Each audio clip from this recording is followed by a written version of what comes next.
काळाला अनुसरून त्या पर्व काळाला आपण जे कर्म करतो, पर्व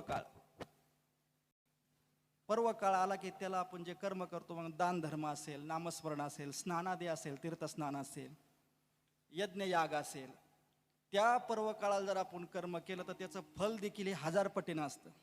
तुम्ही एरवी घेतलेलं नाम आणि पर्व काळाला घेतलेलं नाम याच्यामध्ये फरक आहे की नाही? फार मोठा फरक आहे. ते कुंभ स्नान ज्यावेळेस चालू असतं त्यावेळेस पर्व काळात चालू असतो ना. तुम्ही एरवी केलेलं स्नान, प्रयागला तुम्ही गेले, एरवी स्नान केलं, त्याचं महत्त्व वेगळं आहे. महत्त्व नाही असं नाही, फळ भेटतं. पण पर्व काळाला जर कुंभमेळा चालू आहे आणि त्या पर्व काळाला पृथ्वी, चंद्र, सूर्य हे एका रेषेत असतात आणि त्यावेळेस तो कुंभमेळा येत राहतो. मग अशा कुंभ स्नानामध्ये जर आपण त्या पर्व काळाला अनुसरून जर स्नान केलं तर त्याचं 1000 पटीनं फळ आहे, 1000 पटीनं. तसंच आहे का माता पितर मरणे अंकित जे दिवस, आपले आई वडील ज्या तिथीला जातात त्या तिथीला आपण जर अन्नदान, वस्त्रदान, गोदान, ज्ञानदान हे जे दानाचे प्रकार आहे जर आपण केले त्या तिथीला तर आपल्याला त्याचं फळ 1000 पटीनं भेटतं, 1000 पटीनं. किंबहुना हे केलंच पाहिजे. नाही केलं तर कृतज्ञ नावाचा दोष येतो महाराज. कृतज्ञ म्हणजे उपकाराची जाणीव नसणारा, म्हणजे जो आपल्या आईवडिलाचेच उपकाराची जाणीव ठेवीत नाही तो इतरांची काय ठेवणार आहे? तो माणूस समाजामध्ये कृतज्ञ ठरतो. माणसं बोलतात त्याने आपल्या आईवडिलाचा साधा दशक्रिया बी केला नाही म्हणतात, 13वा केला नाही. मग ते बाकीचे विधी तर द्या सोडून. मला दर महिन्याला श्राद्ध असतं, मासिक श्राद्ध, हे वार्षिक श्राद्ध. बरेच जण आता ते विदेशात जातात आणि मग ते नंतर आई वडील गेल्यानंतर ते अंत्यविधीला बी येत नाही, तिकूनच ऑनलाईन फुलं टाकतात. वर्ष श्राद्ध बी ऑनलाईनच करतात. हे जमतं की ऑनलाईन? मग तुम्ही ऑनलाईन जेवण बी करत जा ना. जेवण बी ऑनलाईन केलं पाहिजे की नाही? हे ऑनलाईन कुठं बी जमत नाही. त्याचा विधी ठरलेला आहे, शास्त्राने त्याचा काही विधी सांगितलेला आहे. त्या विधीनुसार जर केलं तर मग आपण कृतज्ञ नावाचा दोष येत नाही. आपल्यावर उपकार आहे, देवाचे उपकार आहे, साधू संतांचे उपकार आहे, ऋषीमुनींचे उपकार आहे, त्यामध्ये आपले आई वडील, समाजाचे उपकार आहे, देशाचे उपकार आहे आपल्यावर. जो देश आपल्याला जो एवढा खर्च करतोय त्या देशाचे देखील उपकारच आहे ना. पहिले उपकार आहे देवाचे. देव ऋण आहे, साधू संतांचं ऋण आहे आणि आई वडिलाचं ऋण आहे. हे प्रमुख ऋण आहे. तर या ऋणातून जर उतराई व्हायचं असेल तर कीर्तनच पाहिजे बरं का त्याला. कारण कीर्तनामध्ये आपण नाम जप करतो, देवाचं नाम घेतो, म्हणून देवाच्या ऋणातून तुम्ही उतराई होता कीर्तनात. साधू संतांच्या अभंगावर आपण विचार करतो. हा अभंग काय माझा नाही किंवा तुम्ही बी रचलेला नाही, हा अभंग तुकोबरायचा आहे आणि या शब्दावर आपल्याला विचार करायचा आहे, याच्यातल्या शब्दाचा प्रत्येक चिंतन करायचं आहे. म्हणून जे साधू संतांचं ऋण आहे, तुकोबरायचं ऋण आहे आपल्यावर, त्या ऋणातून उतराई होतो आपण कीर्तनामधून. आणि या कीर्तनातून जी पुण्य निर्माण होतं, हे पुण्य आपल्या आई वडिलाला पुढं सद्गती देण्याकरता कामं येतं. म्हणून तिन्ही ऋणातून जर उतरायचं व्हायचं असेल तर कीर्तनच केलं पाहिजे. विठ्ठल विठ्ठल विठ्ठल विठ्ठल विठ्ठल विठ्ठल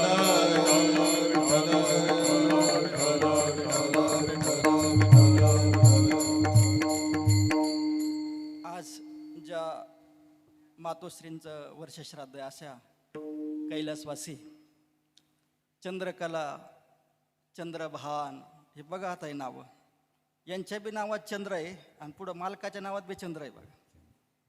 चंद्रकला, चंद्रभान कशा राशी जुळून आल्या बघा. सलालकर यांचं हे प्रथम वर्ष श्राद्ध आहे. चंद्राचा गुण असतो की शीतलता प्रदान करणं, हा प्रमुख गुण आहे. आता आपल्या शेवटच्या चरणामध्ये तुका म्हणे जाती तापदर्शने विश्रांती, हा ताप घालवण्याचा जो गुण आहे हा चंद्राकडेच आहे.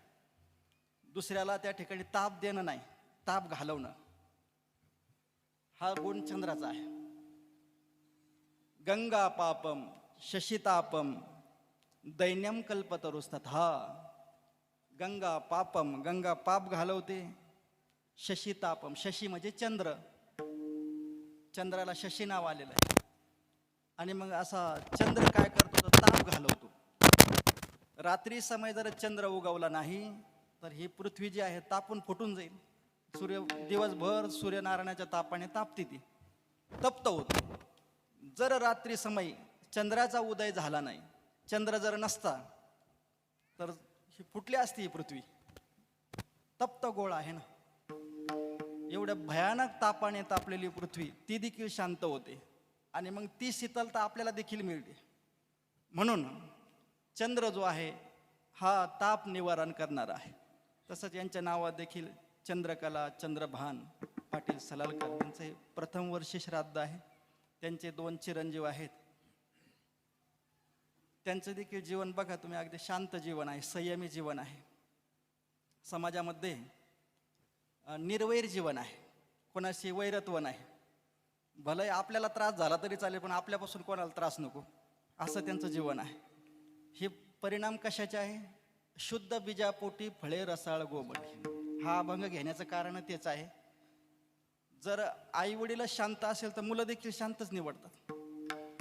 त्यांच्या पोटी जे येणारे संतान आहे ती देखील निश्चित, ते फळ जे येणार आहे आपल्या पोटी ते रसाळ आणि गोमटच राहणार आहेत.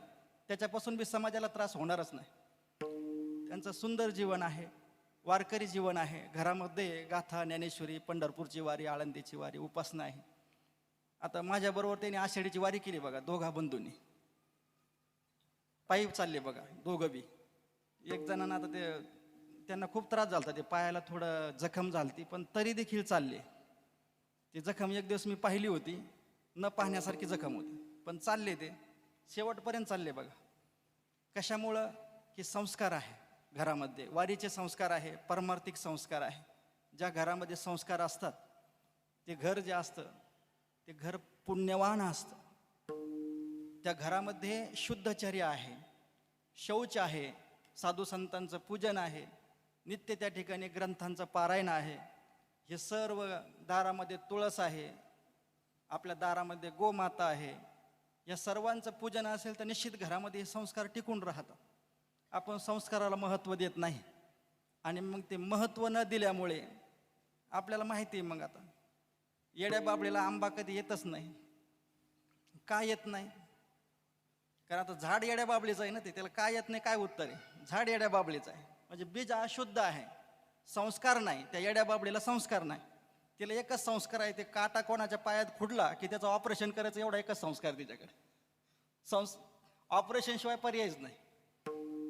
पण एकीकडे झाड आंब्याचं देखील आहे, की जो आंबा, ज्याचं जे फळं मधुर असतात, गोड असतात, ते खाल्ल्यानंतर शरीराला त्या ठिकाणी भूक निवारण होते, ताकद वाढते, शक्ती येते, सशक्तपणा येतो आणि तुमचं जे शरीर आहे त्याच्यामध्ये तेज वाढतं बघा. आंब्याचं फळाचं असं महत्त्व आहे. असा जो रसाळ फळ आहे त्याला च्युत फळ म्हणतात, म्हणजे त्याला चोखून खाण्याचं फळ म्हणजे च्युत फळ. असा जो आंबा आहे त्याचं बीज शुद्ध आहे. म्हणून आज ज्यांच्या प्रित्यर्थ ही सेवा आहे, असे जे त्यांचे आईवडील जे आहे त्यांच्या ठिकाणी शुद्धता आहे, आचार विचाराचे त्या ठिकाणी संगम आहे. आम्ही त्यांच्या आईला भेटायला जात होतो आजारी असताना. फार संयमी जीवन होतं. अगदी म्हातारपणामध्ये बोलणं वगैरे ते अगदी गेल्यानंतर उठता बी येत नव्हतं, पण दर्शन घ्यायला यायच्या ते आमच्या घरामध्ये. असं वातावरण पाहिजे बघा. हे संस्कारच पुढे येतात. हाच संस्काराचा प्रवाह आपल्या घरामध्ये चालू राहतो. याकरता संस्काराची फार गरज आहे. घरामध्ये आई वडील पाहिजे, त्याच्याशिवाय हे मुलांना संस्कार लागत नाही. जर आपल्याला हे पुढे या लहान पिढींना जर संस्कार द्यायचे असेल तर म्हातारे माणसं संस्कार देऊ शकतात. तो आजोबाच त्या मुलाला हाताला धरून मंदिरात घेऊन जातो. घरामध्ये आजी असेल तर त्या नातवाला घेऊन बसते ते हरिपाठाला, बाबा ये बस आपण हरिपाठ घेऊ. म्हणजे हे जे संस्कार आहे पिढ्यानपिढ्या आपल्या चालत आलेले, हे आजी आजोबा शिवाय नाही. पण आपल्याला म्हातारपणात ते लोक नको वाटतात. घरामध्ये अडचण होते. आता हे खेड्यातलं नाही सांगत मी, शहरातली परिस्थिती बरंच वाईट आहे बरं का. शहरामध्ये आई वडील नको वाटतात घरात, पण खेड्यामध्ये अजून टिकून आहे बऱ्यापैकी. 90% तरी अजून टिकून आहे. 100रातले 90% हे आई वडिलाचा तिरस्कार करीत नाही, आई वडिलाची सेवाच करतात. क्वचित अर्धे असतील आता, पण आई वडील पाहिजे घरामध्ये. जर आई वडील असेल तर मी पाठीमागच कीर्तनात बोलून गेलो का, आई वडिलाच्या दर्शनाने फळ काय आहे. आईचं दर्शन घेतल्यानंतर 1000 काशीच्या तीर्थयात्रा, पायी तीर्थयात्रा पुन्हा 1000 वेळेस गंगेचं स्नान, पृथ्वीच्या 6 प्रदक्षिणा आणि रामेश्वरमच्या 100 वेळेस जाऊन येऊन तीर्थयात्रा आणि समुद्र स्नान, असं फळ हे काशी खंडामध्ये श्लोक आलेला आहे. त्या काशी खंडामध्ये श्लोकात वर्णन आलेलं आहे की आईला दर्शन केल्यानंतर फळ किती आहे. एका दर्शनाचं दररोज सकाळी उठायचं आणि आईचं दर्शन घ्यायचं. 1000 काशी तीर्थयात्रा पायी, 100 वेळेस रामेश्वरम यात्रा आणि 6 वेळेला पृथ्वीची प्रदक्षिणा. याचं पुण्य काय, हे मोजण्यासारखं पुण्य आहे का? अगणित पुण्य आहे. म्हणून अभिवादनशीलस्य नित्योपरुद्धप सेविनः. काय पोराव? हा, आयुर्विद्या यशोबलम. आयु, विद्या, यश, बल हे कशाने वाढतं? आपलं आयुष्य वाढण्याचं काय कारण आहे? जर आपण मोठ्या माणसाला घरामध्ये नमस्कार केला तर हे 4 फळे बघा.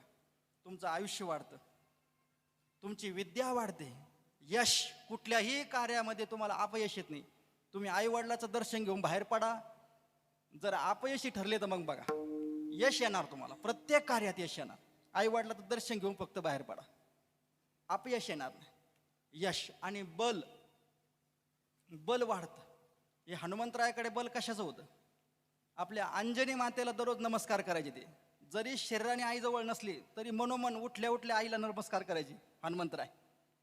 आणि त्याचा परिणाम होता की त्यांच्यासारखं अगणित बल, अतुलित बल धामम, एवढं जे अगण्य बळ आहे, ज्या बळाचं मोजमापच करता येत नाही, असं बळ येण्याचं कारण आहे केवळ आईला नमस्कार. विठ्ठल माय बाप केवळ काशी, माय बाप केवळ काशी, माय बाप केवळ काशी, माय बाप केवळ काशी, माय बाप केवळ काशी, माय बाप केवळ काशी, माय बाप केवळ काशी, माय बाप केवळ काशी.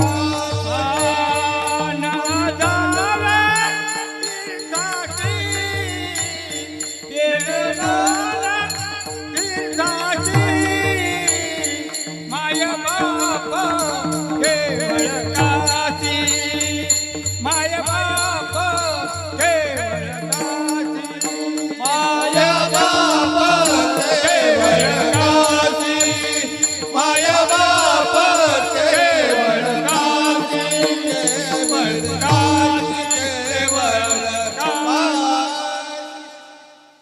माय बाप केवळ काशी, तेने न वजावे तीर्थासी. तीर्थाला जायचं कारण नाही, घरीच आई वडील आहे. आणि मग दररोज आई वडिलाचे आज्ञेचं पालन. पुत्रधर्म आलेला आहे शास्त्रामध्ये. त्या पुत्रधर्मामध्ये 3 लक्षण आलेलं आहे बघा प्रमुख. पहिलं आहे आई वडील जिवंत असताना त्यांच्या आज्ञेचं पालन. जर आई वडिलाच्या आज्ञेचं पालन केलं तर तारुण्यात मरण येत नाही. हे तारुण्यात मरण येण्याचे काय कारण आहे? आई वडिलाच्या आज्ञेत न राहणं. त्यांनी सांगितलं दारू पिऊ नको, हा दारू पिल्याशिवाय राहत नाही. त्यांनी सांगितलं जुगार खेळू नको, हा जुगार खेळल्याशिवाय राहत नाही. त्यांनी सांगितलं भांडणं तंडणं करू नको, भांडण तंडण केल्याशिवाय राहत नाही. हे तारुण्यात मरण येण्याचे कारण आहे आई वडिलाच्या आज्ञेचं पालन न करणं. हा पहिला पितृधर्म आहे, पुत्राचा धर्म. पुत्रधर्म आलेला आहे की आई वडिलाच्या जिवंत आहे तोपर्यंत त्यांच्या आज्ञेमध्ये राहणं. नंतर मी आठवतं आपल्याला संकट आले की आपण आई वडिलाच्या आज्ञेचं पालन नाही केलं, त्याच्यामुळे हे संकट आलं. तर पहिला पुत्रधर्म आहे आई वडिलाच्या आज्ञेचं पालन, पहिला. दुसरा आहे की त्यांच्या प्रित्यर्थ ते गेल्यानंतर विपुल प्रमाणात अन्नदान करणं, हा पुत्राचा धर्म आहे. त्यांचे मासिक श्राद्ध असो, दशक्रिया 13वा, वर्ष श्राद्ध असो, पुन्हा पितरपाठामध्ये आपण त्यांच्या पित्यर्थ अन्नदान केलं पाहिजे. कारण हेच अन्नदानच, हेच पुण्य त्यांच्यापर्यंत जात राहतं. म्हणून अन्नदान फार महत्त्वाचं आहे, विपुल प्रमाणात अन्नदान. आणि तिसरं आहे गयेला जाऊन पिंडदान करणं. असे 3 पुत्राचे धर्म आलेले शास्त्रामध्ये. हे प्रमुख धर्म आहे, पिंडदान केलंच पाहिजे. आणि ते बी गयेला आपण जन्मामध्ये एकदा तरी गयेला जा, काशीला गयेला, तिला काशीपासून जवळच आहे, इथं तर आपण पिंडदान करतोच. पण गयेला देखील झालं पाहिजे. कारण हे पिंडदान स्वतः तुकोबराय म्हणतात, मी देखील केलं आहे. माझे झाले गयावर जन, माझे झाले गयावर जन, माझे झाले गयावर जन, माझे झाले गयावर जन, फिटले पितरांचे ऋण, फिटले पितरांचे ऋण, माझे झाले गयावर जन, माझे झाले गयावर जन.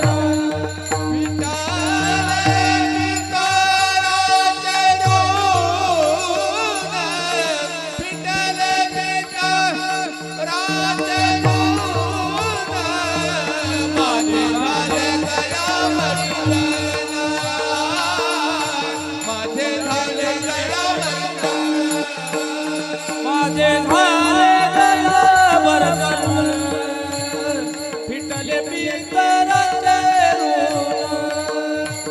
फिटले पितरांचे ऋण, फिटले पितरांचे ऋण. माझे झाले गयावर जन, फिटले पितरांचे ऋण,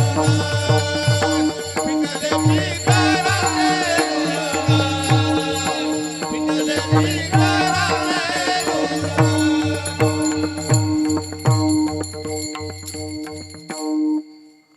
पिंड पदावरी दिला पुलिय करी, माझे झाले गयावर जन, फिटले पितरांचे ऋण.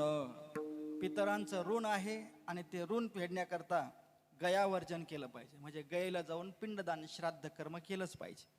हा तिसरा पितृधर्म आहे. जर आपण ऋण नाही फेडलं तर मग आपल्याला त्याचा परिणाम असतो, घरामध्ये सुख राहत नाही, समाधान राहत नाही आणि शांतता राहत नाही.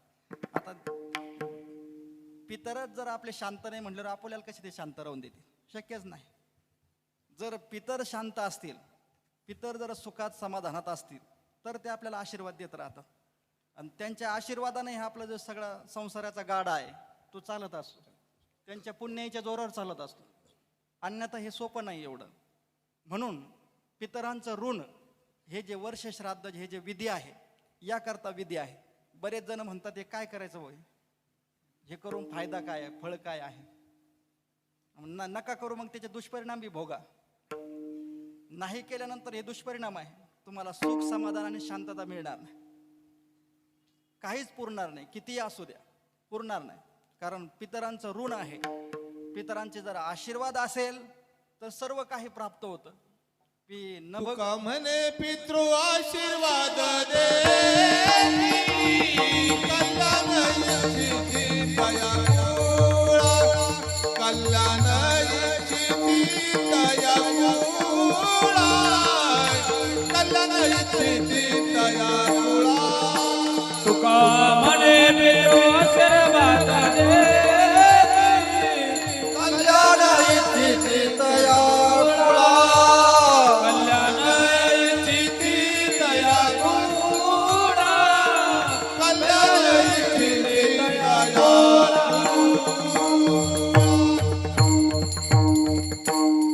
तुका म्हणे पितर आशीर्वाद देती, कल्याण इच्छिती तया कुळा. आपलं जे कल्याण होणार आहे ते पितरांच्या आशीर्वादानंच होणार आहे. त्यांच्या आशीर्वादाशिवाय कल्याण शक्यच नाही. एक तर झालं तर भिवंडी होईल, नाही तर कल्याण शक्यच नाही. मग आशीर्वाद पाहिजे, आशीर्वाद तया जाते.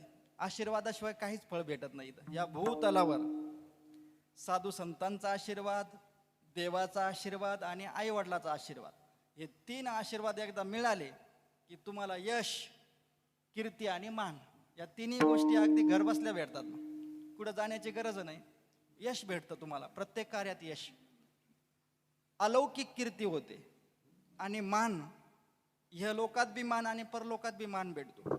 आईवडिलाची सेवा केल्यानंतर इथं बी मान आहे आणि वरती बी मान आहे. आज देखील भगवान परमात्मा विटेवरती उभा आहे. कुणामुळं आहे? पुंडलिकरायामुळं आहे. आणि पुंडलिकरायामुळं कसं काय आहे? पुंडलिकरायाने असं काय केलं? आई वडिलाची सेवा केली. मग त्याने हा आदर्श कोणाकडून घेतला पुंडलिकरायाने? तर त्याने आदर्श घेतला कुकुट मुनीचा. कारण हे कुकुट स्वामी देखील आई वडिलाची सेवा करीत होते. आणि या कुकुट स्वामीकडे असं अलौकिक सामर्थ्य आलं की एक दिवस गंगा, यमुना आणि सरस्वती यांच्या दर्शनाला आल्या कुकुट स्वामीच्या. आणि दर्शनाला आल्यानंतर येताना मलिन कपड्यात होत्या, जाताना शुद्ध कपड्यात बाहेर पडल्या. आणि ते दृश्य पुंडलिकरायाने बघितलं रात्री समय. कारण हे बायकोला खांद्यावर घेऊन चारीधाम यात्रा करीत होते पुंडलिकराय. आई वडील घरी होते आणि बायको खांद्यावर. आणि मग त्याने ते दृश्य पाहिलं.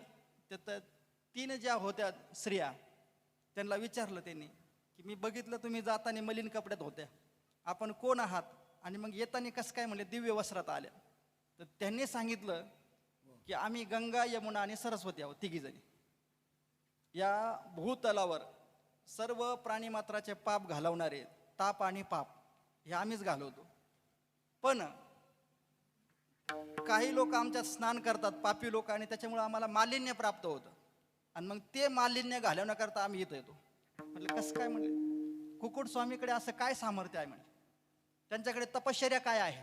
काय तपश्चर्या केली ती? म्हटले काय नाही. म्हटले फक्त आई वडिलाची सेवा करत आहे, बाकी काहीच नाही. आणि त्या आई वडिलाच्या सेवेचा प्रभाव असा झाला की त्यांच्याकडे सामर्थ्य आलं. म्हणजे एवढं सामर्थ्य आलं की गंगेचं पाप घालवायचं. इथं आपल्याला आपलं पाप घालवता येत नाहीत जन्मभर. आपलं पाप तरी निरसतं का आपल्याकडून? आपलं पाप जात नाही, तेव्हा गंगेचं पाप घालवण्याचं सामर्थ्य आलं. गंगा, यमुना, सरस्वती. आणि मग पुंडलिकरायाने तो आदर्श घेतला कुकुट स्वामीचा आणि आपल्या आई वडिलाला मग खांद्यावर घेतलं आणि तीर्थयात्रा केल्या.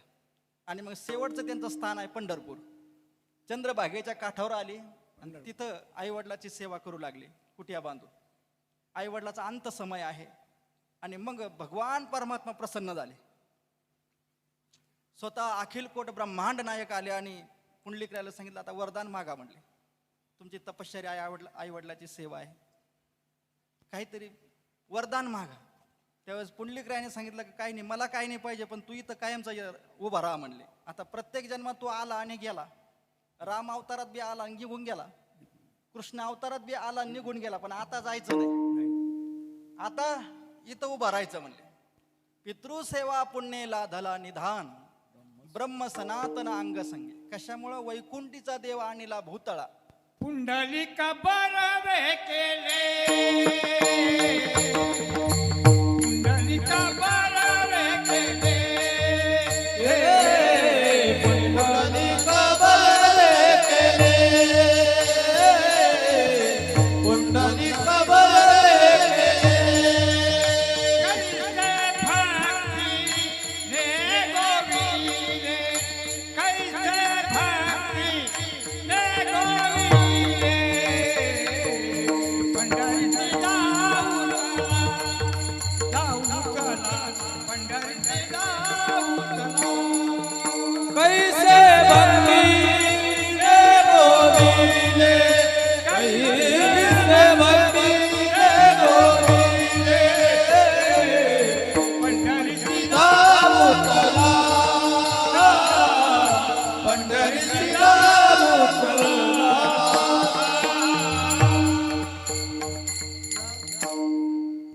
पुंडलिकाचे निकट सेवे विटे उभा राहिला. धारिष्ट धैर्याचा, वरिष्ठ भक्ताचा, पवित्र पुण्याचा एकनिष्ठ. पितृसेवा पुण्येला दला निधान, ब्रह्म सनातन अंगसंगी. आई वडिलाची सेवा आणि त्या सेवेमुळे भगवान परमात्मा आज देखील उभा आहे. म्हणजे कधी न जाण्याची डायरेक्ट पुंडलिकरायाने आज्ञाच केली देवाला की कधीच जायचं नाही, इथून हालायचंच नाही. आज युगे 28 झाले बघा. भगवान परमात्मा आज देखील विटेवर उभा आहे. आणि आज देखील जो आई वडिलाची सेवा करतो मनापासून, त्याला भगवान परमात्मा आज देखील त्याचं ऋण जे आहे ते ऋण ठेवीत नाही. कारण आई वडील म्हणजे साक्षात विठ्ठल रुक्मिणीच आहे. आपले आई म्हणजे रुक्मिणी आहे आणि वडील म्हणजे विठ्ठल आहे. जर आपण त्यांना त्या स्वरूपात पाहून सेवा जर केली तर निश्चित भगवान परमात्मा आज देखील आपल्या सेवेकरता तत्पर आहे, उभा आहे. म्हणून आई वडिलाची सेवा केली पाहिजे. गेल्यानंतर बी आपण त्यांच्याकरता हे अन्नदान, वस्त्रदान असेल, गोदान असेल किंवा ज्ञानदान असेल, हे सगळं केलं पाहिजे. आणि याचं फळ मग मी सांगून गेलो की आपल्याला निश्चित मित्र आशीर्वाद देतील. असो, मी सगळं आता हे वर्ष श्राद्ध कशा करता करायचं याकरता हा विस्तार केला. आपण सेवेकरता घेतलेला अभंग जगद्गुरु तुकाराम महाराजांचा आहे. तुकोबराय म्हणतात की संतांच्या ठिकाणी अलौकिक सामर्थ्य आहे, अद्वितीय सामर्थ्य आहे. अद्वितीय त्यांचं जे सामर्थ्य असतं, काहीच्या दर्शनाने महाराज ताप वाढतात.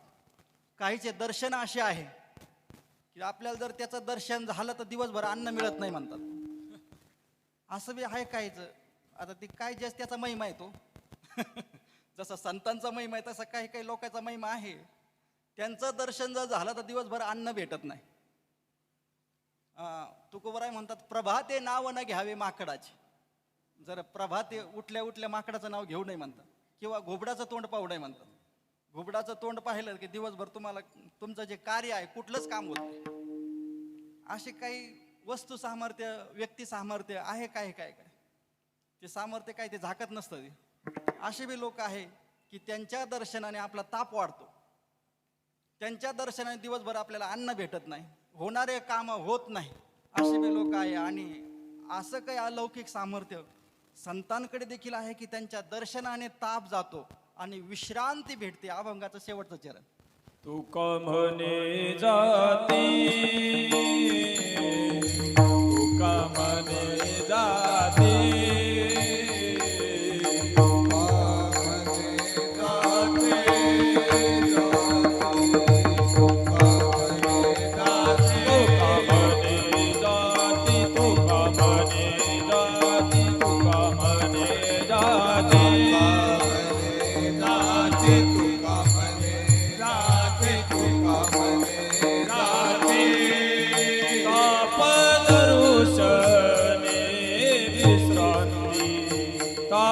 तापदरुषणे विश्रांती, मुखी अमृताची वाणी, मुखी अमृताची वाणी, दरुषणे विश्राम ताप दर्शने विश्राम, मुखी अमृताची वाणी,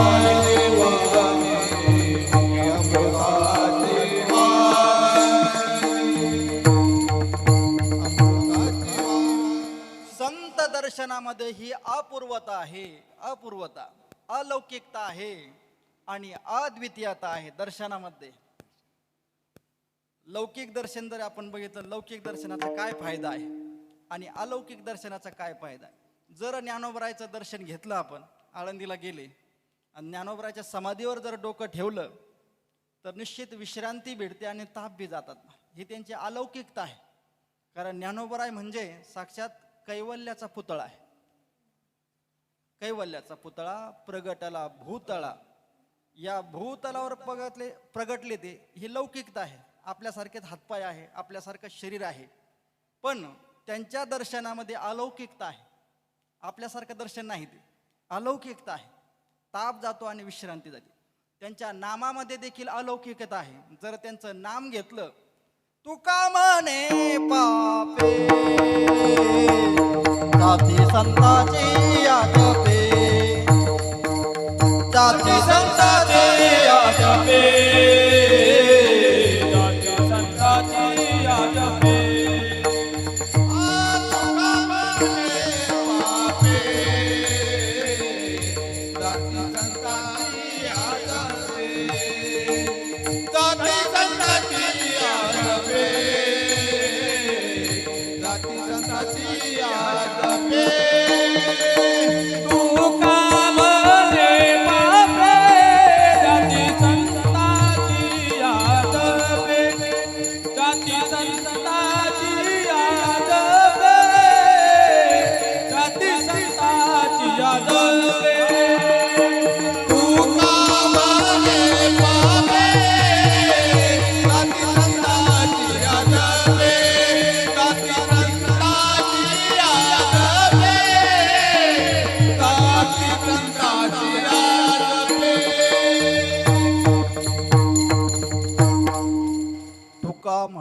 पापे जाती संताची आ जपे. जर आपण निवृत्ती ज्ञानदेव सोपान मुक्ताबाई एकनाथ नामदेव तुकाराम हा जप जरा केला तर पाप बी जात. त्रिविध तापाची झाली बोळवण दिखिऱ्या चरण वैष्णवांची. नुसतं पापच जात नाही, पाप ताप दैन्य जाय ओठा ओठी. पाप ताप दैन्य जाय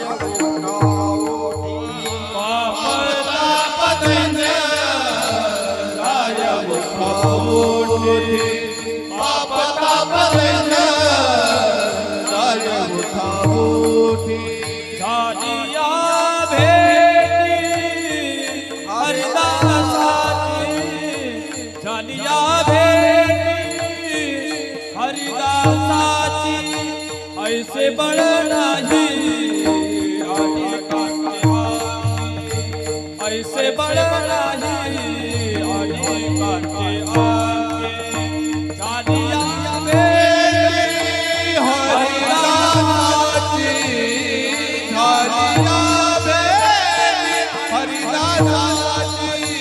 ऐसे बळ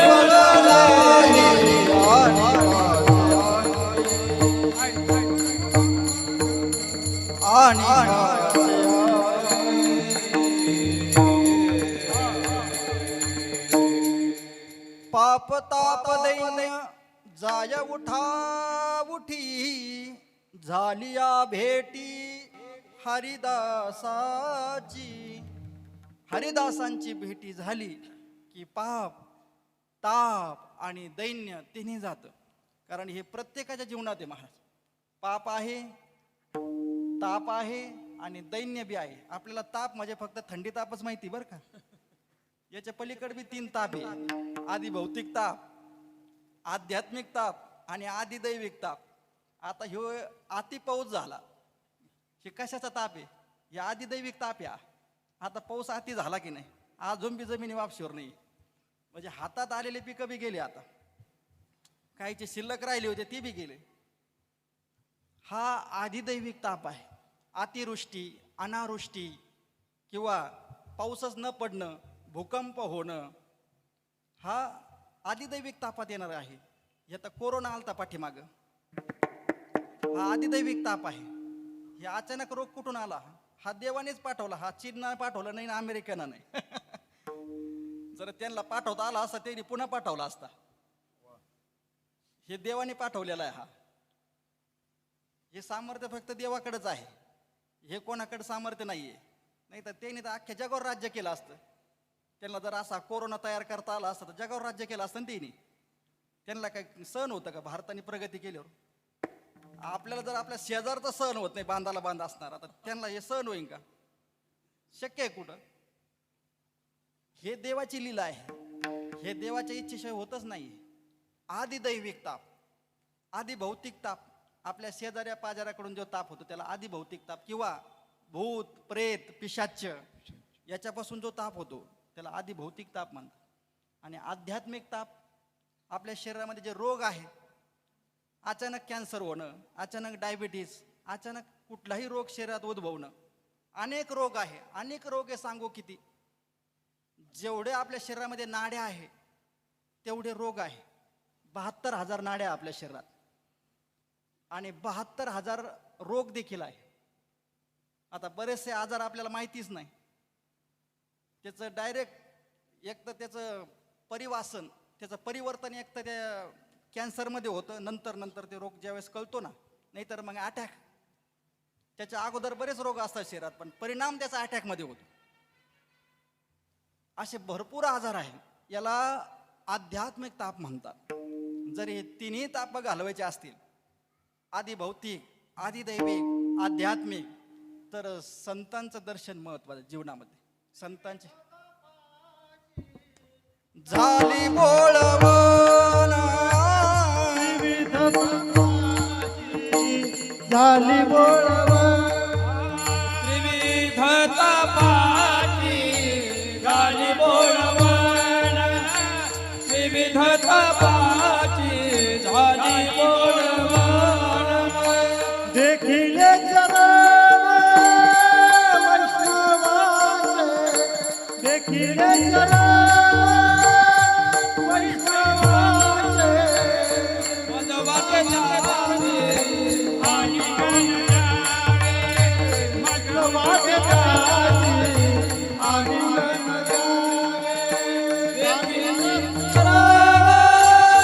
वैष्णवांचे देखिल्या चरण वैष्णवांचे मजवार राजे हरी मजवार राजे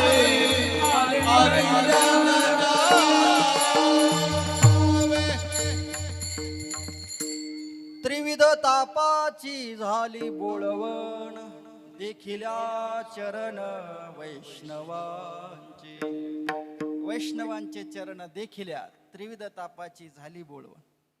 संतांचे चरण जरी आपण निस्ते निहाळले, त्यांच्या चरणावर आपण मस्तक ठेवलं तर सर्व ताप जातात. कारण त्यांच्या दर्शनाने पुण्य निर्मिती होते आणि पुण्याचं फळ आहे. पुण्य हे त्याचा परिणाम करतच महाराज. पुण्य हे त्याचं रूपांतर सुखामध्ये होत असतं. पुण्य असेल तरच सुख आहे. आपल्याकडे जे दुःख येण्याचं कारण आहे आपलं पाप. दुःख हे कशाचं फळ आहे? पापाचं. पापाशिवाय दुःख येऊ शकत नाही. दुःख देण्याची ताकदच नाही कोणाची तुमच्यामध्ये. ना तुमच्या भावकीची ताकद आहे, ना दुसऱ्याची ताकद आहे, शेजारच्याची, ना विदेशातल्या लोकांची ताकद आहे. दुःख देण्याची ताकद नाहीच. दुःख द्यायला कारण आहे पाप. मूळ कारण आहे. आपण याला त्याला दोष देत बसतो, पण मूळ दोष हा आपल्यामध्येच असतो. दुःख येण्याचं मुख्य कारण आहे पाप आणि सुख येण्याचं कारण आहे पुण्य. आणि मग जीवनात पुण्य पाहिजे तर संतांची भेट पाहिजे. पुण्य उभे राहो आता, पुण्य उभे राहो आता, पुण्य उभे राहो आता, पुण्य उभे राहो आता. संतांच्या या करले, संतांच्या या करले, पंढरीचे लागा वाटे, पंढरीचे लागा वाटे, संतांचे या करले, संतांच्या या करले, पंढरीचे लागा वाटे, लागा वाटे.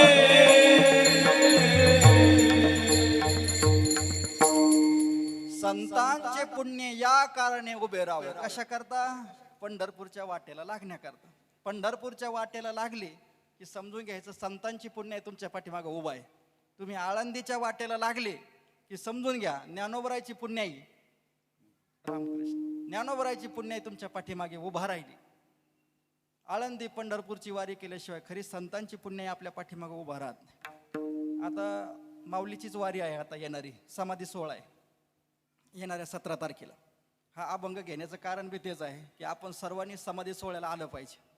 माऊलीचा समाधी सोहळा आहे त्या 17 तारखेला आहे. 15 तारखेला एकादशी आहे. ज्ञानोबरायच्या समाधी सोहळ्याला गेल्यानंतर त्याचं फळ आहे यात्रे अलंकापुरा येती आणि ते आवडते विठ्ठला. तुम्ही देवाला जर आवडतं व्हायचं असेल, देवाची कृपा जर आपल्यावर व्हायची असेल तर पहिले आळंदीची वारी करा. पहिला समाधी सोहळ्याची तुम्ही वारी करा. नामदेवरायचं प्रमाण आहे समाधी सोहळ्याच्या याच्यात की जे करतील याची यात्रा तो तारील सकळ गोत्रा, सकळही कुळे पवित्रा याचे निदर्शने होते. हे जे अलौकिक सामर्थ्य आहे, जो करेल याची यात्रा आणि तो तारील सकळही गोत्रा. जर आपल्याला आपला कुळ उद्धार करायचा आहे, कुळाचा उद्धार, तर याकरता देखील आपण ज्ञानोबरायची वारी केली पाहिजे. ज्ञानोबरायचं आपण दर्शन घेतलं पाहिजे, समाधी सोहळ्याला गेलं पाहिजे. कारण हे अलौकिक सामर्थ्य येण्याचं कारण आहे ज्ञानोबरायचं बीज जे आहे ना ते बीज शुद्ध आहे. शुद्ध बीजा पोटी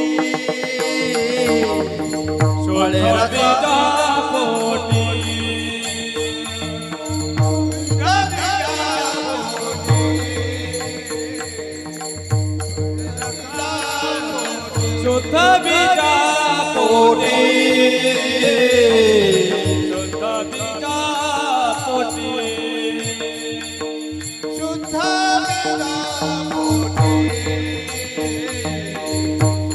बीजा पोटी फळे साला गोमटी फळे साला गोमटी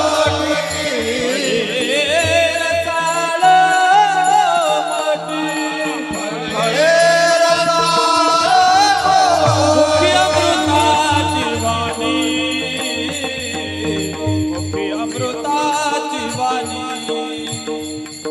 मुखी अमृताची वाणी वाणी मुखी अमृताची वाणी मुखी अमृताची वाणी मुखी अमृताची वाणी मुखी अमृताची वाणी मुखी अमृताची वाणी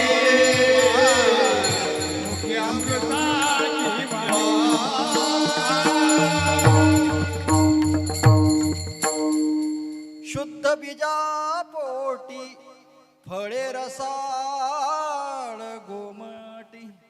ज्ञानोबराच्या ठिकाणी अलौकिक सामर्थ्य येण्याचं कारण आहे बीज शुद्ध आहे. ज्ञानोबराचे आई वडील जे होते ना, हे आई वडील अलौकिक आहे. अहो, तिन्ही देवाने आणि योग मायेनं ज्यांच्या उदरातून अवतार घ्यावा ते आई वडील सामान्य असतील का? एकच आई आहे. तुम्ही प्रत्येक अवतार बघा तुम्ही, एका आईच्या उदरातून तिन्ही देवाचे अवतार कुठंच नाही. उदरातून नाही. हा, ते तुम्ही मला उदाहरण देता दत्तात्रयाचं, ते उदरातून नाहीये, पोटातून अवतार नाही. ते त्यांनी पातिव्रत्याच्या सामर्थ्य त्यांना बाळ केलं, लहान लहान बाळ केले त्यांनी. आत्री आणि अनुसया मातेनं पातिव्रत्याच्या जोरावर शक्तीवर त्यांना बाळ केलं. पण रुक्मिणी आईसाहेब असे आहे, विठ्ठलपंत आणि रुक्मिणी यांचं असं काय अलौकिक सामर्थ्य आहे की त्या तपश्चर्याच्या जोरावर. आता संन्याशाच्या पोटी कुठं देव जन्माला येईल का? तुम्ही आई वडील, त्यांचे वडील संन्याशी होते, ज्ञानोबराचे वडील विठ्ठलपंत यांनी संन्यास घेतला होता. पण गुरुची आज्ञा की तुम्ही आता घरी जा म्हटले, संन्यास घेतल्यानंतर घरी जा म्हटले. आणि म्हटले आता तुमच्या पोटी साक्षात भगवंत अवतार घेणार आहे जगत कल्याणाकरता, याकरता तुम्ही घरी जा. आणि मग गुरुची आज्ञा झाल्यावर विठ्ठलपंत घरी आले आणि तिथून पुढं मग संसार पुन्हा आरंभ केला. आणि ज्ञानोबराय निवृत्तीनाथ महाराज, ब्रह्मास शिवतो निवृत्ती विष्णू ज्ञानदेव पाही, सोपान तो ब्रह्मा मूळ माया मुक्ताई. काय अलौकिक सामर्थ्य आहे. याला बीज शुद्ध आहे, भूमी शुद्ध पाहिजे. भूमी शुद्ध असली की बीज शुद्ध पाहिजे. जर आता आपण साधी शेती करतो महाराज, जर आपण आता हे सध्या गवताळामध्ये न नांगरताच गहू पेरून टाकले, येईल का गहू? त्याच्याकरता तुम्हाला अगोदर शेत नांगरावं लागेल, त्याची वापसा चांगल्या प्रकारे होऊन द्यावा लागेल. आणि मग नाना कोंभाची लवलव आणि सांगे भूमीचे मार्दव. का भूमीचे मार्दव सांगे कोंभाची लवलव, नाना आचार गौरव सुकुलीनाचे. ज्ञानोबराय म्हणतात भूमीची मार्दवता जी आहे, मधुरता, तिचं जे मऊपणा, जर तिच्या ठिकाणी मऊपणा आला की समजायचं पीक निश्चित चांगलं भेटणार आहे. निश्चित हे लक्षण आहे. शेती कशी करायची हे बी आता ज्ञानोबरायकडून शिकून घेतलं पाहिजे आपण, माऊली सांगतात. आणि मग ते बीज त्या भूमीमध्ये पेरलं की इतकं त्याला फळ येतं. एका बीजा केला नाश आणि मग भोगिले कणीस.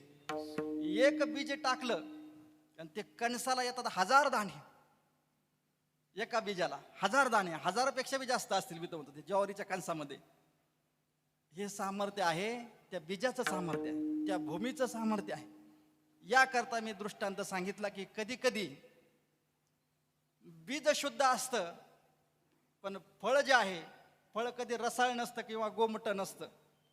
कधी कधी बीज शुद्ध असतं. अहो, आदिती माता आणि कश्यप बीज शुद्ध आहे, आई वडील शुद्ध आहे, पण फळ हिरण्यकश्यपू, हिरण्याक्ष हे असे फळ आले की त्यांनी त्रैलोक्याला त्रास दिला. हे अतिरेकीच आले ना. सगळ्याला त्रस्त केलं. नुसतं आपल्याला माणसालाच नाही, देवाला देखील सळो की पळो करून सोडलं. देवाला बी हिरण्याक्ष आणि हिरण्यकश्यपू, देवाला अवतार घ्यावा लागला. एकीकडे ते वराह अवतार आहे आणि पुढं नरसिंह अवतार आहे. यांच्याकरता दोघाकरता 2 पेशल अवतार घ्यावा लागले. पण त्याच हिरण्याक्षाच्या पोटी बघा तुम्ही, बीज अशुद्ध आहे पण फळ प्रल्हाद, भक्त प्रल्हाद असे आले जन्माला की त्या भक्त प्रल्हादाला काय भक्ती आहे महाराज. हे तुकोबराय जे आहे काही भक्त प्रल्हादाचेच अवतार आहे. तुकोबराय असे भक्त प्रल्हाद की ज्यांनी सगळ्या कुळाचा उद्धार केला, दैत्य कुळाचा. म्हणजे दैत्याच्या कुळामध्ये येड्या बाबळीच्या झाडामध्ये आंबा आला, हे शक्य आहे कुठं? हे शक्य नाही, पण आला ना. येड्या बाबळीमध्ये आंबा येत नाही कधी, तिथं येड्या बाबळीच येतात. पण तसं झालेलं आहे. भक्त प्रल्हाद जन्माला आले महाराज. कधी कधी बीज शुद्ध असतं पण फळं चांगली येत नाही महाराज. भगवान श्रीकृष्ण देव आहे, पण देवाच्या पोटी असे आले काही काही, ते यादव काही काही, की ज्यांनी ऋषीमुनीच्या सत्संगामध्ये जावं. बरं, ते तसे नाही गेले, साड्या नेसून गेले. त्या जामवंतीच्या पोराला साडी नेसवली त्यांनी. साम तो दिसायला सुंदर होता आणि त्या कथेत गेले महाराज. त्या कथेत गेल्यानंतर त्यांनी विचारलं की या बाईला मुलगा होईन का मुलगी. त्यांनी बांधलं होते चिंतक पोटाला. आणि मग तिथं दुर्वास मुनी बसेल होते. त्यांनी बघितलं हे तर भगवान श्रीकृष्णाचे पोरं आहे आणि देवाच्या पोटी असली ना नालायक जन्माला आले. दुर्वास मुनींना राग आला, म्हणले याला मुलगा होणार नाही मुलगी नाही, मग काय होईल? मुसळ. आणि मग त्यांनी साडी काढली तर खरंच मुसळ पडलं ना खाली. आणि हे मुसळ 56 कोटी यादव सगळ्याचा नाश करून टाकील. दुर्वासांचा शाप होता तो. मस्त त्यांनी ते बारीक केलं मिक्सरमधून काढून कुठलं, आणि ते नंतर समुद्रात टाकलं. त्याचेच लवाळे उगले आणि ते लवाळे नंतर शस्त्र बनले, अस्त्र शस्त्र. 56 कोटी यादव मध्ये 2च यादव शिल्लक राहिले, लालू प्रसाद आणि मुलायम सिंग. बरोबर आहे का? त्या दोघांनी काय कमी त्रास देऊ राहिले ते आता. एक गेला पण एक आहे ना अजून. असे हे यादव देवाच्या पोटी जन्माला आले. देवाचेच पोर नातू. बीज शुद्ध आहे पण फळ रसाळ नाही आणि गोमट नाही. एकीकडे विश्वमाऊली ज्ञानोबा आहे, जगद्गुरु तुकाराम महाराज, शांती ब्रह्म एकनाथ महाराज. शुद्ध बीजापोटी फळे रसाळ गोमटी. रसाळ पाहिजे फळ. त्यांचं रसाळता कशी आहे? मोकळे मन रसाळ वाणी, मोकळे मन रसाळ वाणी, मोकळे मन रसाळ वाणी, मोकळे मन रसाळ वाणी. याची गुणी संपन्न, याची गुणी संपन्न, लक्ष्मी ते आईच्या नावे, लक्ष्मी ते आईच्या नावे. याची गुणी संपन्न, याची गुणी संपन्न,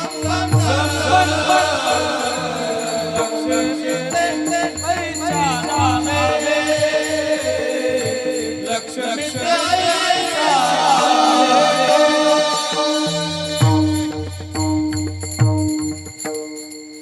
ही रसाळता आहे. मोकळे मन रसाळ वाणी, याची गुणी संपन्न, लक्ष्मी ते आयशा नावे. ही खरी लक्ष्मी आहे. तुमचं मन मोकळं पाहिजे आणि वाणी रसाळ पाहिजे. वाणीमध्ये रसाळता पाहिजे आणि मन देखील गंगेसारखं पवित्र शुद्ध पाहिजे. हे लक्षणं जे आहे, ही सर्व लक्षणं संतांकडे बसतात. लक्ष्मी ते आयशा नावे. मन किती मोकळे महाराज ज्ञानोबरायचं, की ज्या ज्ञानोबरायांना बालपणामध्ये लोकांनी भिक्षा खाऊन दिली नाही, वाढलेली भिक्षेत देखील माती कालवली, अन्नात माती कालवली, ज्यांना भिक्षा खाऊन दिली नाही त्यांनी नंतर आपल्या वाणीतून असा ग्रंथ निर्माण केला, अलौकिक ग्रंथ, अद्वितीय, अप्रतिम, अपूर्वता आहे ज्ञानेश्वरीमध्ये. सगळी अपूर्वता, असा ग्रंथच नाही. ज्ञानोबरायांनी ज्या जगद्गुरु तुकोबरायांना काट्याच्या काठीनं मारलं, गावात राहून दिलं नाही, डोंगरावर राहावं लागलं त्यांना, त्याच तुकोबरायाकडून आपल्याला अलौकिक ग्रंथ मिळाला, गाथा. याला म्हणतात मोकळं मन. ज्या नाथ महाराजाच्या अंगावर थुकायची वेळ, लोक थुकायला ते एक माणूस पाठवला, 108 वेळा थुकला, पण त्याच शांती ब्रह्म एकनाथ महाराजांनी आपल्याकडता एकनाथी भागवत निर्माण केलं. याला म्हणतात मोकळं मन. समोरच्याचं देखील कल्याण कसं होईल, भलाही तो आपला शत्रू असो, मित्र असो, आपला सखा असो अथवा कोणी असो, त्याचं कल्याण कसं होईल, ते बी आत्यंतिक कल्याण. आत्यंतिक कल्याण कसं होईल, त्याची जन्म मरणाच्या या प्रपंचातून सुटका कशी होईल, हा विचार ज्ञानोबरायांनी केला. आणि त्या विचारातून हे जे अमृत अनुभव, चांगदेव 65, ज्ञानेश्वरी, हरिपाठ हे जे ग्रंथ निर्माण झाले, याच्या पाठीमागे कारण आहे शुद्ध बीजापोटी फळे रसाळ गोमटी. ते जे रसाळ फळ आलेलं आहे, हे फळ जे आहे याचं कारण आहे शुद्धता. आणि जर अशा संतांची जर आपल्याला भेट व्हावी असं वाटत असेल तर आपण देखील थोडी शुद्धता पाळली पाहिजे. जयाची द्वारी सोन्याचा पिंबळ, अंगी आईसे बळ रेडा बोले, करील ते काय नोहे महाराज परिप आहे बीज शुद्ध अंगी. तुम्ही म्हणता रेड्याच्या अंगी काय शुद्धता होती, रेड्याच्या मुखातून वेद का बोलवला ज्ञानोबरांनी, त्याच्या ठिकाणी शुद्धता काय होती, शुद्धता काय. ज्ञानोबरांनी बोल म्हटल्यावर ते बोलायला लागला, ही शुद्धता आहे ना. याच्या पलीकडे काय शुद्धता पाहिजे, भलाही तो म्हशीचा मुलगा असू द्या, पण ज्ञानोबरांनी त्याला बोल म्हटल्यानंतर बोलायला लागला. आता आपल्याला किती लोक म्हणले असतील तुम्ही ज्ञानेश्वरी वाचा, ज्ञानेश्वरी वाचा किंवा हरिपाठ म्हणा, हरिपाठ बोला, कधी आपण बोललो का, नाही. ही शुद्धता त्याच्या अंगी आहे. ज्ञानोबरांनी बोल म्हटल्या लगेच सुरू केलं त्यानं. मैसी पुत्र मोखे बोलवन श्रुती, मैसी पुत्र मोखे बोलवन श्रुती.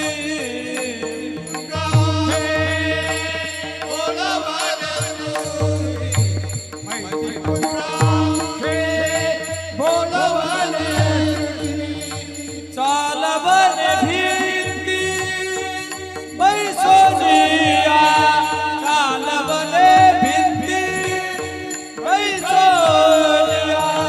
नवी हा सामान महिमा संताचा, नवी हा सामान महिमा संताचा.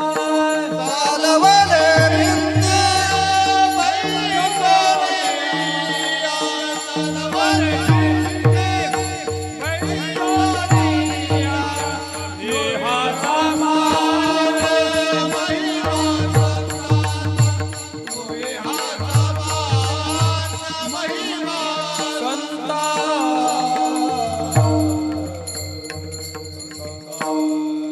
म्हैसी पुत्रा मुखे बोलवणे श्रुती, चालवणे भिंती बैसोनिया.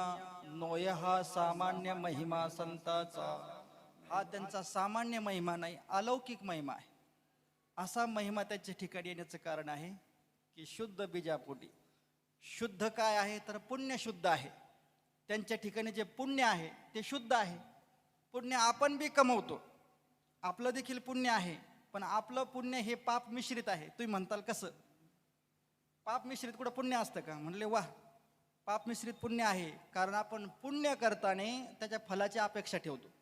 आम्ही पंढरपूरची वारी करू, पण आमच्या घरामध्ये पाळणा हल्ला पाहिजे तर आम्ही वारी करू, याला म्हणतात पाप मिश्रित पुण्य.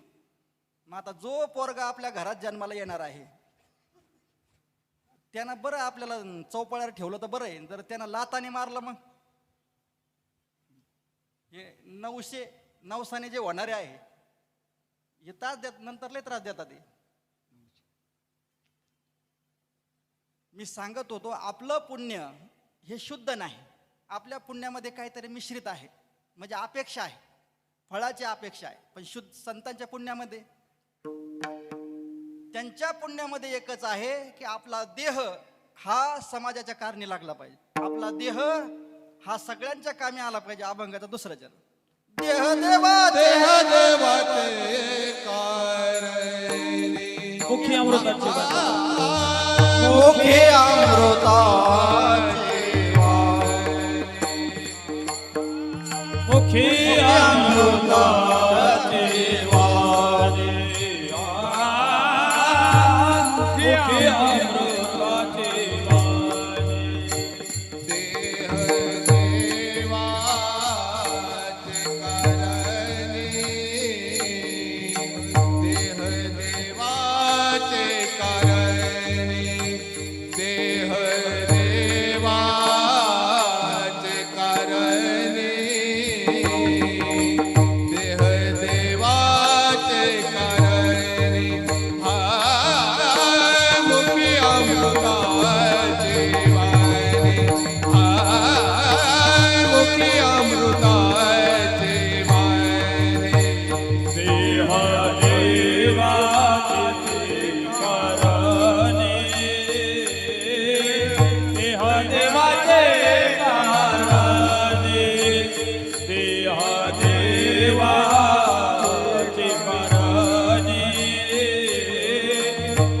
देवाचे कारणे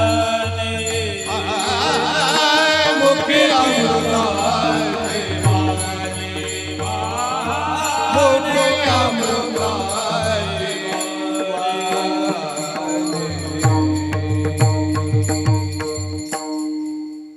मुखी अमृताची वाणी देह देवाचे कारणी.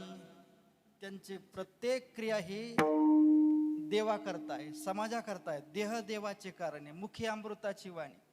त्यांच्या वाणीतून अमृतासारखे शब्द येतात बाहेर. मोकळे मन रसाळ वाणी, मी आत्ताच बोलून गेलो की त्यांच्या वाणीमध्ये सरळता आहे. वाणीमध्ये कोणाची निंदा नाही, स्तुती नाही, कोणाविषयी कपट भाव नाही, कोणाचा द्वेष नाही. बघा तुम्ही ज्ञानेश्वरीमध्ये कुठंही कोणाचा काही त्रास दिला वा यांनी आणि त्याला असं हो असं कुठं आलेलं आहे का?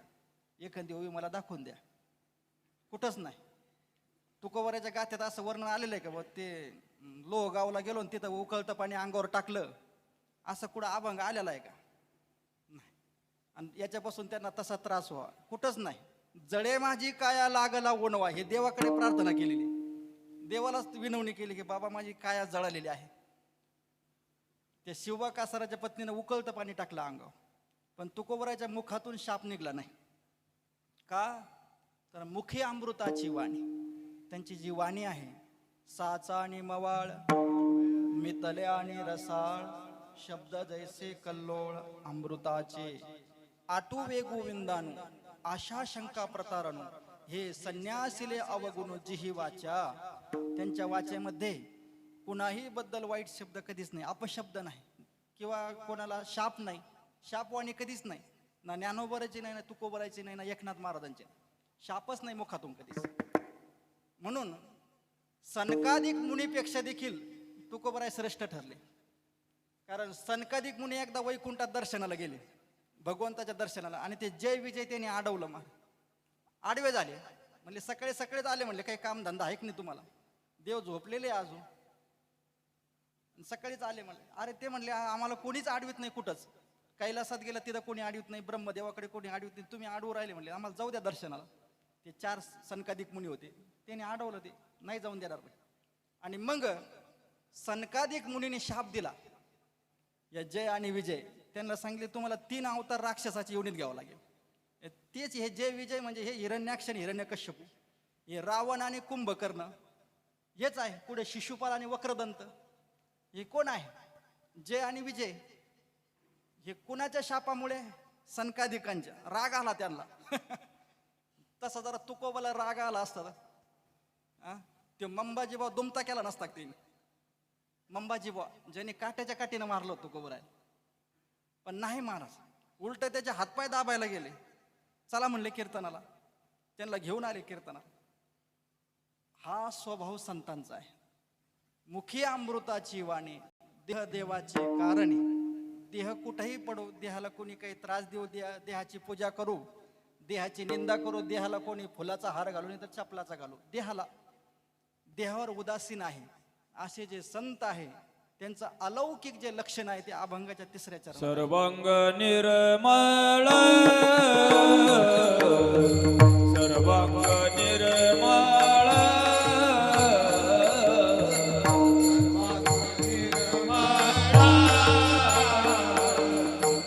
सर्वांग निर्मळ, सर्वांग निर्मळ, सर्वांग निर्मळ,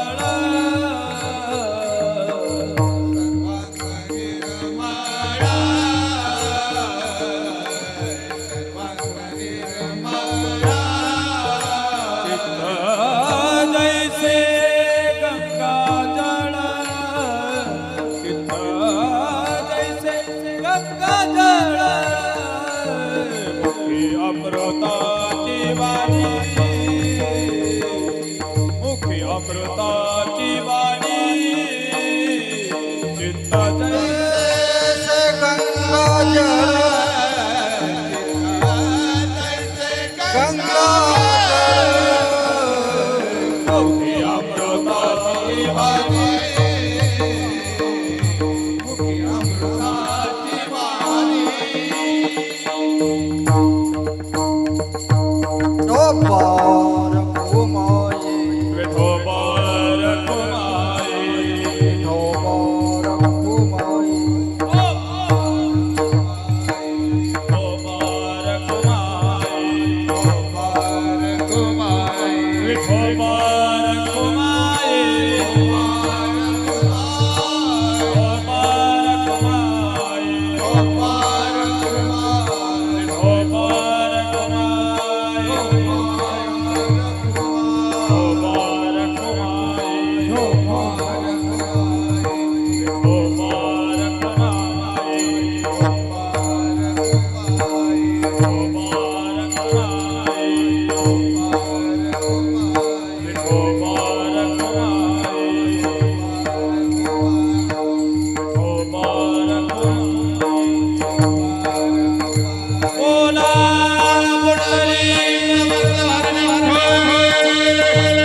सर्वांग निर्मळ चित्त जैसे गंगाजळ, मुखी अमृताची वाणी, देह देवाचे कारणी. हा देखील अलौकिक गुण आहे की सर्वांग निर्मळ, त्यांचं सर्व अंग हे निर्मळ असतं, शुचिरभूत असतं.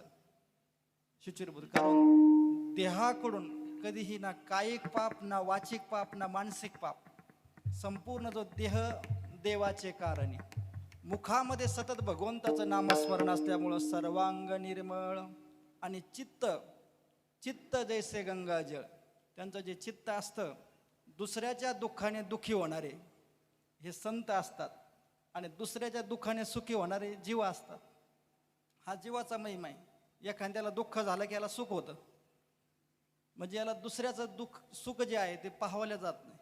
पण संतांना दुसऱ्याच्या दुःखाने जे विव्हळ होतात, दुसऱ्याच्या दुःखाने जे दुःखी होतात, कारण सर्वामध्ये ते आपला आत्मभाव पाहतात. सर्वामध्ये प्रत्येक जो आहे तो माझाच आत्मा आहे. म्हणून असे जे संत आहे त्यांचं एकदा सर्वांनी प्रेमाने भजन करा. झालेली सेवा जी आहे भगवंताच्या चरणावर समर्पित करूया. विश्वमाऊली ज्ञानोबर आहे. आपण देखील त्यांच्या ठिकाणी जे अलौकिक गुण आहे ते गुण आपल्याकडे बी यावे. आपण देखील त्यांची वारी करावी. आता समाधी सोहळ्याची वारी आहे. आपल्याकडून देखील समाधी सोहळ्याची वारी करा.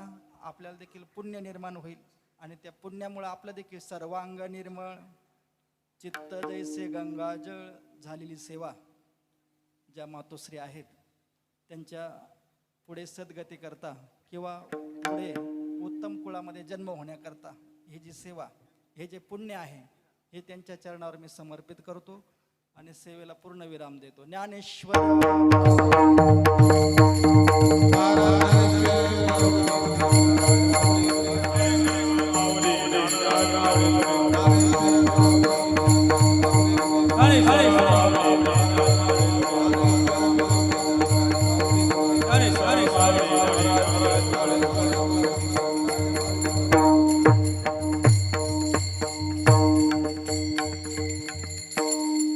म्हणे जाती तुका म्हणे जाती, तुका म्हणे गाती,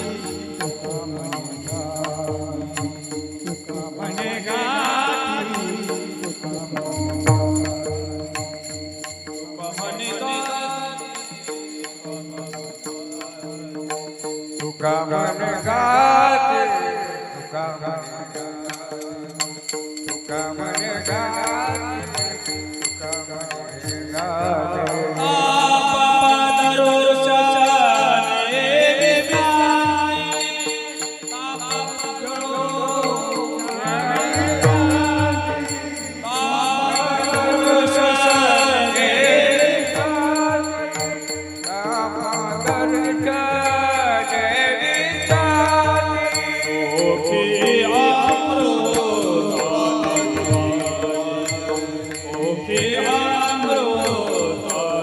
Bye.